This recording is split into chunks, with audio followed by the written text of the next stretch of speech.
Welcome back. After my first video, which was a tour of my home office, some of you wanted to know more about the closet. I have limited space for collectibles and all the tools, paints, and craft supplies I use for customizing, so I've had to work hard to stay organized. Let's pause on this picture for a moment. First, to emphasize the importance of getting a label maker. Anyone putting a collection into bins like this is going to need one. And second, to explain a thing. I'm not great at shooting videos, so most of this video is just still images and voiceover. Maybe I'll get better at shooting video later. I like these bins to keep things organized. They can be moved to the workbench or wherever I might be taking figure photos.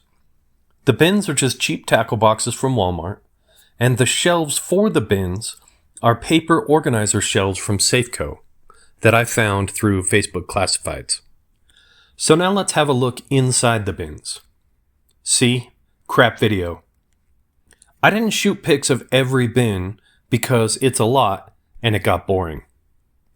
This first bin is upcoming projects. Since you're already getting a sneak peek, here's a Fozek sculpted and painted by John Evergray that I really need to finish.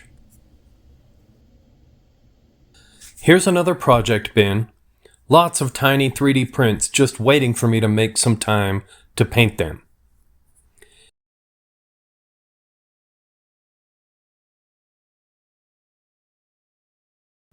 Here's a bunch more projects, some extra figures I'll use for something eventually.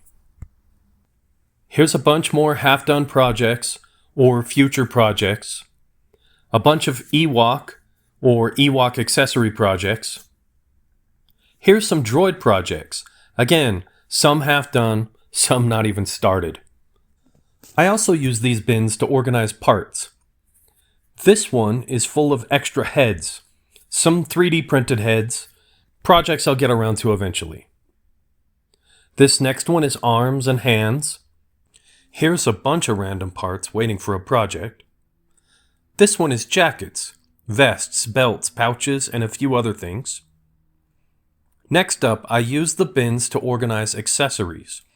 I guess some of you might disagree with how I call this organized because the accessory isn't stored with the figure, but it works for me.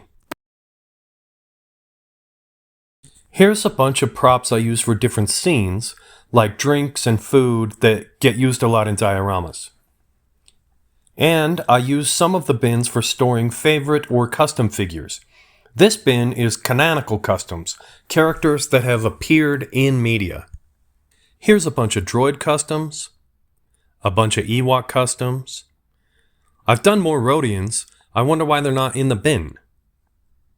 I like to imagine these guys all worked a heist together, like Star Wars Ocean's 11. A bunch of custom background weirdo day drinker types. Here's the maintenance work crew and kitchen crew and B-list guards for Jabba's barge. Some of my oldest customs on the left here. This and the next shot are some of my favorite customs. I always need more guards and goons.